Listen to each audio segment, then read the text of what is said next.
আসসালামু আলাইকুম রহমতুল্লাহ। সম্মানিত দর্শক, বাংলাদেশের যে পরিস্থিতি ভালো মন্দ জিজ্ঞেস করার পরিস্থিতি না। বিশেষ করে বাংলাদেশের কুমিল্লা, ফেনী শহরে যে জেলায় যে পরিমাণে বন্যা পরিস্থিতি দেখছি, এটা ভালো মন্দ জিজ্ঞেস করার সময় না। আল্লাহ তাআলা ফেনী ও কুমিল্লাবাসীকে হেফাজত করুক। আমিন। সম্মানিত দর্শক, আজ যে বিষয় নিয়ে আলোচনা করব, ভিডিও করার ইচ্ছা ছিল না, তারপরেও আমি এখন আগে আমার কালার বার্ড মুরগির বয়স 20 দিন 21 দিন। আমি 17 দিন 18 দিন বয়স থেকে মুরগির একটু ঠান্ডা লেগেছিল, খুব শব্দ করছিল, এই জন্য যে ওষুধটি দিয়ে ডোজ করেছি সেটা আপনাদের এখন দেখাবো।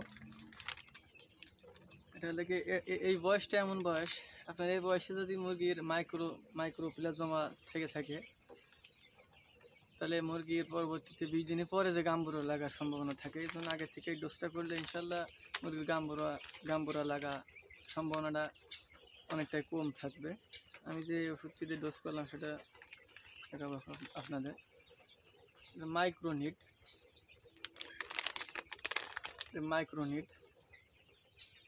এটা 1 লিটার পানিতে 1 গ্রাম 1 লিটার পানিতে 1 গ্রাম দিচ্ছি। এর সাথে দিচ্ছি ডক্সিভেট, এটা ডক্সিসাইক্লিন, এটা দিচ্ছি 1 লিটার পানিতে 1 গ্রাম, মানে দিয়েছি 18, 19, 20 3 দিনে ওষুধটি খাওয়ালাম, এই দুটি ওষুধ।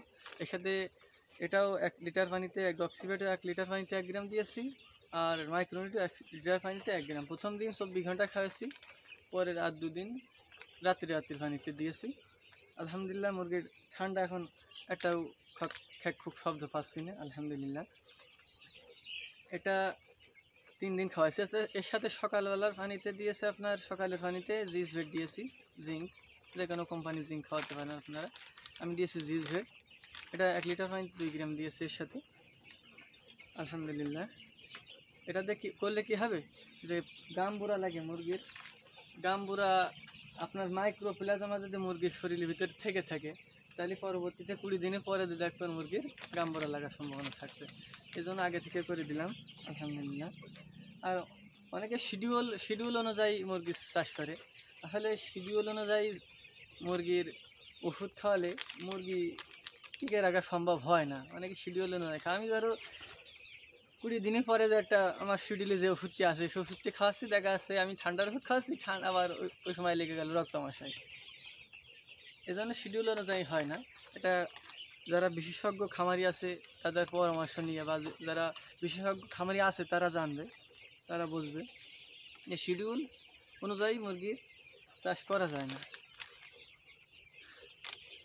আলহামদুলিল্লাহ, আল্লাহ হাফিজ।